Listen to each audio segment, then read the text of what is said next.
ఇక నెక్స్ట్ నిరుద్యోగ భృతి. ఇది చాలా కాంప్లికేటెడ్. నిరుద్యోగ భృతి ఇస్తామని కేసీఆర్ హ్యాండ్ ఇచ్చిండు. ఈసారి ఎవరు నిరుద్యోగ భృతి గురించి తెలంగాణలో అయితే మాట్లాడలే. మరి ఏపీలో ఇది సాధ్యమా అనేది చూడాలి.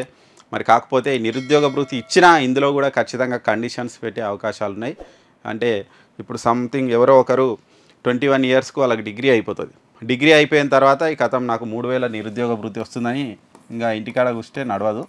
ఖచ్చితంగా ఇక్కడ వీళ్ళు ఒక టైం లిమిట్ పెట్టే అవకాశం ఉంది. అంటే డిగ్రీ అయిపోయిన తర్వాత ఒక 2 ఇయర్సో 3 ఇయర్సో ఈ నిరుద్యోగ భృతి ఇచ్చే అవకాశం ఉంది. ఆ తర్వాత ఆపేస్తారు. ఎందుకంటే ఆయన ఉపాధి ఆయన సొంతంగా చూసుకోవాలి. గవర్నమెంటే పోషిస్తామంటే కుదరదు కాబట్టి ఒక 2-3 సంవత్సరాలు నిరుద్యోగ భృతి ఇచ్చే అవకాశం ఉంది.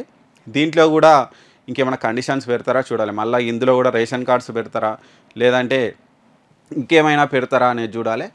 ఈ నిరుద్యోగ భృతి ఇస్తూ మరి ఉపాధి శిక్షణకు ఇంకా వాళ్ళకి ఏమైనా అవకాశాలు ఇస్తారా అనేది చూడాలి. కాకపోతే ఈ నిరుద్యోగ భృతి ఇచ్చినా ఎప్పుడు ఇస్తారో తెలియదు. ఇచ్చినా ఖచ్చితంగా కండిషన్స్ మాత్రం పెడతారు. అందరికీ ఇవ్వకుండా ఒక 2-3 ఇయర్స్ ఇచ్చి ఆపే అవకాశం అయితే ఉంది నిరుద్యోగ భృతి.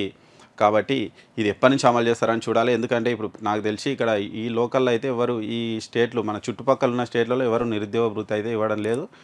ఇచ్చినా దాని కండిషన్స్ అయితే ఖచ్చితంగా పెట్టే అవకాశం ఉంది. మరి వేరే రాష్ట్రాలు ఇంకెక్కడైనా ఉంటే దాన్ని అమలు చేస్తా దాన్ని అక్కడ అధ్యయనం చేసి ఇస్తారా లేదంటే వీళ్ళు ఇంకేమైనా కొత్త కండిషన్స్ పెడతారా అనేది చూడాల్సి ఉంది. మరి ఇది నిరుద్యోగ భృతి సంబంధించి.